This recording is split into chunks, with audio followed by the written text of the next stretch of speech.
Who would win in a fight between Simon Belmont from Castlevania and Luigi from the Mario series? I'm Ink and this is Smash Bracket, the show that puts all of the fighters in Super Smash Bros. Ultimate into a giant animated tournament to figure out who's canonically the strongest. And with that aside, let's get right into things with our first fighter for today, Simon Belmont. Every 100 years, a demon is reborn, with his eyes firmly set on the human race. Summoning demons and the forces of the night to aid him in this cause, the vampire lord of chaos, Count Dracula, is born anew. With unholy power and legions of demons at his side, Dracula has threatened to destroy all of humanity on numerous occasions. But luckily for us, there's one family that takes up the call of facing a force of unimaginable power time and time again. The legendary Belmont clan, a bloodline of warriors trained to vanquish all vampires and all manner of monsters. And one of the most famous of these warriors was the acclaimed Simon Belmont, armed only with a weapon that's been passed down through generations, the Vampire Killer. A holy whip created by alchemy, capable of heavily damaging any creature of the night. Now, whips are particularly hard to master. Those who do not have experience are far more likely to harm themselves rather than hit their target. Trust me. Yet Simon wields the Vampire Killer with extreme precision, able to hit Medusa's heads flying at him erratically. Plus, even if you aren't supernaturally weak to the holy power of the Vampire Killer, Simon is strong enough that his attacks can completely vaporize stone blocks, metal weapons, and armor. Not to mention that he's fast enough that he once whipped someone 93 times in mid-air before they even started falling. By comparing the speed that he was moving in tandem with the amount of hits that we did, we found him hitting at 2.5 times the speed of sound. This is all because Simon trained his entire life to uphold his family's legacy and protect humanity. Vampire Killer in hand, Simon leapt headfirst into Dracula's castle, facing Queen Medusa, mummies, Frankenstein, and even a clone of himself, where he was able to withstand the very same whip attacks that he dished out. He's not just proficient in his whip either. On his quests, he found and utilized a wide number of weapons and tools, such as throwing knives, axes, swords, and crosses that come back to him. Holy water ignites and burns away anything with malice in its heart. And he's also got a stopwatch that can freeze time and even a rosary that instantly destroys all evil beings around Simon. After finding these weapons in Dracula's castle and defeating the embodiment of death itself, wait. Dracula kept a weapon that could destroy all evil beings in his castle? What's up with that? Sorry, I'm reading this back in the script. Dracula kept a weapon that could destroy all evil beings, which would seemingly include his entire army in his castle. Why would you do that? Sorry, this wasn't in the script. I got derailed. We're getting back to it. After finding these weapons in Dracula's castle and defeating the embodiment of evil itself, Simon came face to face with Dracula, and after a long fight, Dracula lay defeated. But before he died, he bestowed upon Simon a curse that would kill him. That is, unless Simon finds the 5 parts of Dracula hidden across the land, brings them to the ruins of his former castle, and then kills Dracula's soul, because Dracula treats dying more like a recommendation than anything else. Seriously, he's done it so many times. You would think he's a comic book character. On this quest, he recovered Dracula's nail, which he added to the Vampire Killer, making it stronger. Dracula's ribcage was turned into a super durable shield that could reflect projectiles and is super gross to think about.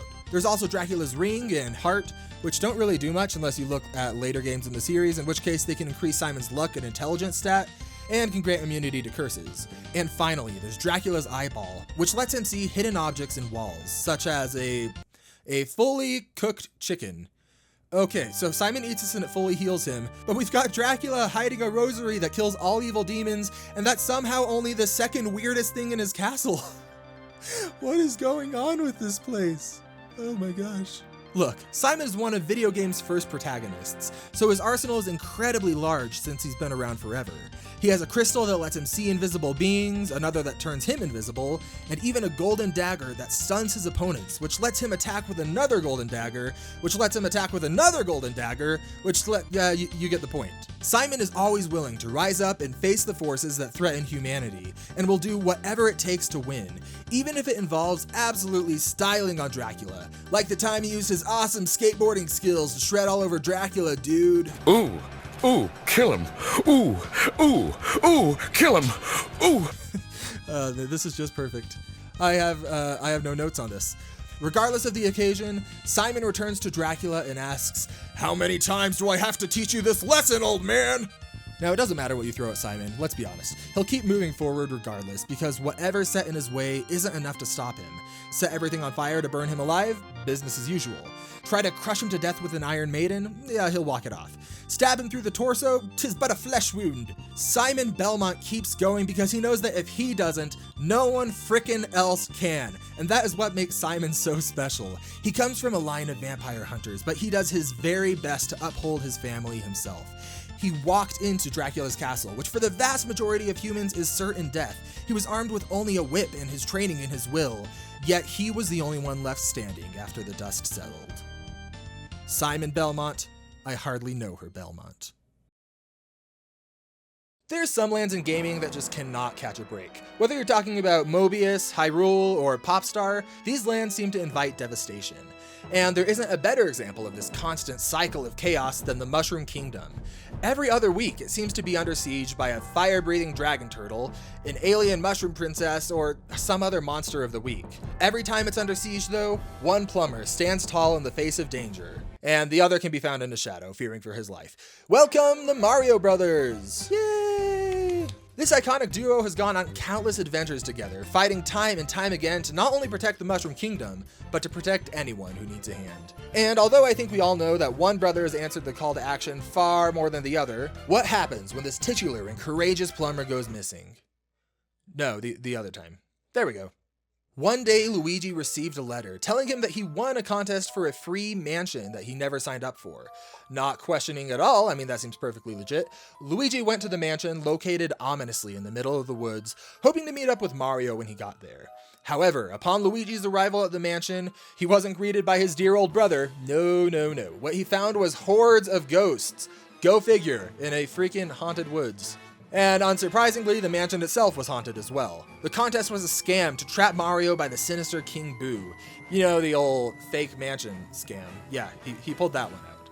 Luigi would have quickly met the same fate as his brother then and there, if it weren't for the ingenious Professor E. Gadd, an old scientist who saved Luigi and then gave him a device of his own creation, the Poltergust 3000. With what appears to be a simple vacuum cleaner, Luigi uses it to capture and contain ghosts. He can suck in lighter objects and then propel them back at his enemies, but more impressive, it can contain and release water, ice, and fire. Upon traveling through the mansion, Luigi found that Mario was captured by King Boo and was trapped in a painting. Despite wanting to be literally anywhere else and doing literally anything else, Luigi ventured into the mansion to save his brother. And along the way, he faced hordes of boos and shadows haunting a cemetery, and a baby. Ooh! One of these things is not like the other. When he finally made it to face King Boo took on the form of his brother's arch nemesis, Bowser, and Luigi had to fight this conglomerate to save Mario. But despite his worst fears, he won, rescuing his brother. Mario and Luigi were united at last. The two of them had already gone on many adventures together, and they had plenty more to come. Across all of their journeys, these two have explored the Mushroom Kingdom, the Bean Kingdom, and even the entire galaxy. All of these adventures have made the brothers dangerous opponents. They became strong enough to punt a castle, and tough enough to survive a giant robot exploding with them inside, and come out without a scratch. Along the way, Luigi picked up many abilities and power-ups. He was taught how to generate electricity, he gained a power to reduce the damage that he takes, and he's also acquired several different flowers that grant him abilities such as producing fire, freezing enemies, or even just turning invisible. He has a frog suit, because of course he does, which allows him to maneuver underwater. He's got his trusty hammer, a cape feather which allows him to fly, and a stopwatch that allows him to freeze time, not to mention the Starman, which grants him momentary invincibility and the strength to one-shot most enemies. He's also got a lot of gear that aids him. In fact, there's too many to list, but some highlights are consumable items to aid him, like mushrooms to heal, food to increase his stats, and herbs to cure him of status effects. He also wears passive gear into battle, like the giant shell, which negates weak attacks, gloves that let him never run out of items, boots that increase his speed, and so much more. Do you even know how many Mario games there are? After all of these adventures, though, Luigi likes to relax with his brothers and his friends and go to parties and play sports. Luigi loves to race with his friends around the world in the craziest of places, like a desert where there's giant thwomps that can crush him. Mario really does take everything to the extreme, like how Luigi's able to hit a baseball going over 999 miles per hour. That's over 100 miles per hour. And then he swings his bat so hard to create a tornado. By measuring the speed of Luigi's swing compared to the speed of the ball, we found that Luigi is able to react and move at 2.1 times the speed of sound. And speaking of sports, by using his special ability from tennis called zone speed, he can greatly amplify his movement speed, albeit in small bursts. And he's skilled at other sports too that are definitely relevant in a fight, such as soccer and golf, and that time he dunked on Larry Bird, like I told you, relevant in a fight. Unluckily for Luigi though, these breaks from adventure rarely last. He constantly gets roped into that same old haunted mansion scam. He goes into mines and even hotels that are filled with ghosts that want to scare him. He's not your typical hero. He's easily frightened and he's clumsy and he doesn't really like fighting. But time and time again, he'll persevere through his fears and doubts, standing tall to fight whoever needs him, whether it be his brother or his friends. He doesn't hide it when he's scared, but he also keeps going. He tries his best, even when he doesn't think his best will be enough. But, funnily enough, it usually is. Whether he believes it or not, Luigi is a true hero. And with that out of the way, it's time to get into our fight. Let's figure out who wins between Luigi and Simon Belmont. Let's get into it. What a horrible night to have a curse. Hey, it's a big day today, isn't it? Yeah, I don't know. No, come on, it's a big day. Officially 1 week out from retirement, buddy. You've done it. No, I haven't done anything yet, come on. No, it's good. Well, I am looking forward to the time with Wanda. Of course you are. So how are the kids? Have at ye! Have at ye! Have at ye! Have at ye! Have at ye! Have at ye! Have at ye!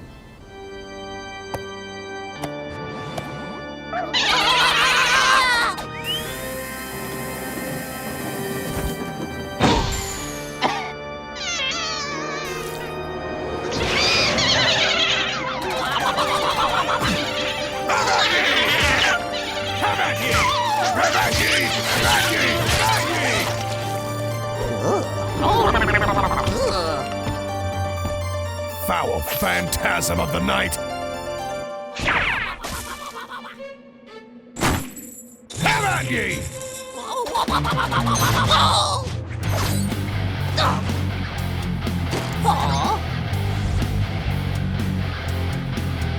You cannot hide from the gaze of a dog!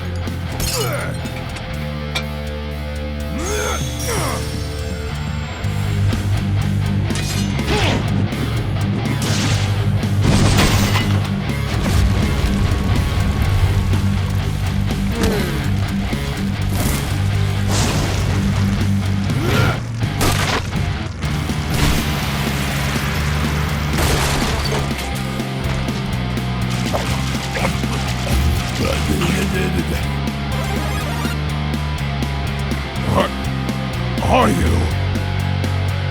I'm just gonna do this so you go away. Oh no.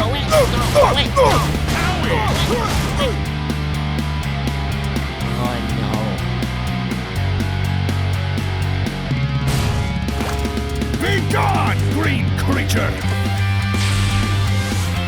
Have at ye! Have at ye!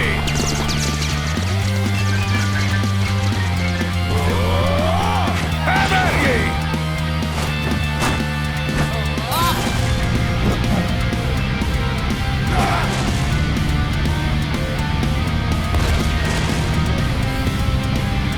Whoopsie.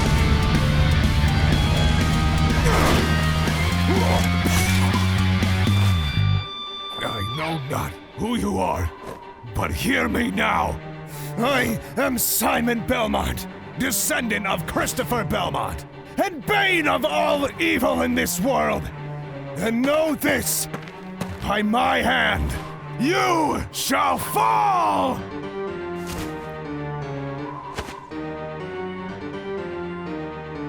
Oh. Okie dokie.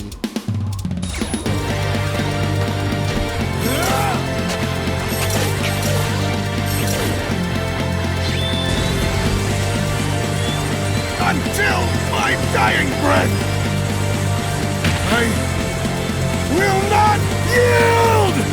I just want to go home.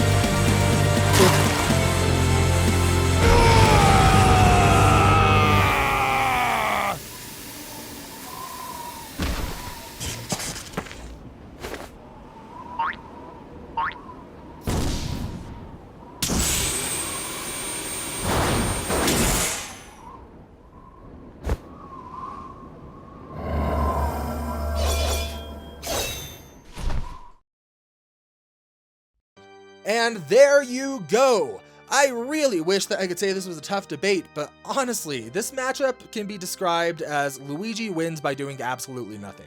I mean, let's look at some stat comparisons. Simon's damage output up against Luigi's durability reveals that Simon is doing so little damage that Luigi wouldn't even notice. Simon wouldn't even be able to wear Luigi down at all if he used invincible items or the giant shell, which negates all damage that doesn't do at least 1/5 of Luigi's health. But even without the shell, Luigi has plenty of ways to heal before Simon could accumulate meaningful damage. Looking at the other side of it, Luigi's castle punt is a lot stronger than the scene would imply. By measuring the insides of the castle and getting the weight of it, this feat comes out to 200 terajoules per centimeter squared, which, as you can see by looking at Simon's numbers, is a lot of joules per centimeter squared. That's almost 100. That's stupid. I could get into examples of what this looks like, but I think seeing these numbers next to each other in the ratio is telling enough. Simon just isn't doing anything to Luigi. And this is all without saying that Luigi had several means to massively boost his speed, and he could push that even faster for a short burst with zone speed. There would be no way for Simon to dodge Luigi's wrath. Simon may be more resilient and skilled and experienced as a fighter due to his lifetime of training, but in the face of Luigi's sheer power, it would only get him so far. Unless Simon was using his macho physique to scare Luigi away, he wasn't winning this fight. And even then, Luigi's no stranger to macho physique. And even then, while Luigi can be easily frightened, he's still a seasoned adventurer who would put up a fight. He's more likely to try attacking before running. Simon's time stops and stunning knives could give him some openings, but he just wouldn't be able to capitalize on them. While his rosary would seem like it would work, it was only made to target evil creatures of the night and likely wouldn't affect Luigi at all.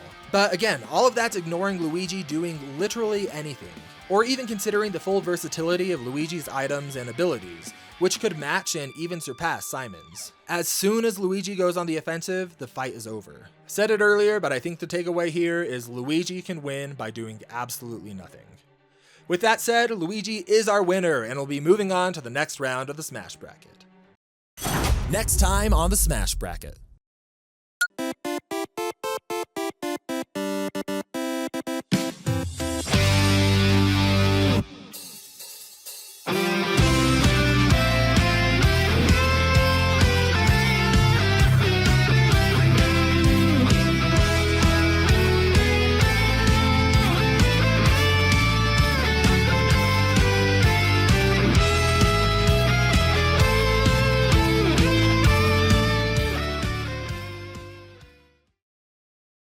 I hope you have that last one on repeat, Jiminy.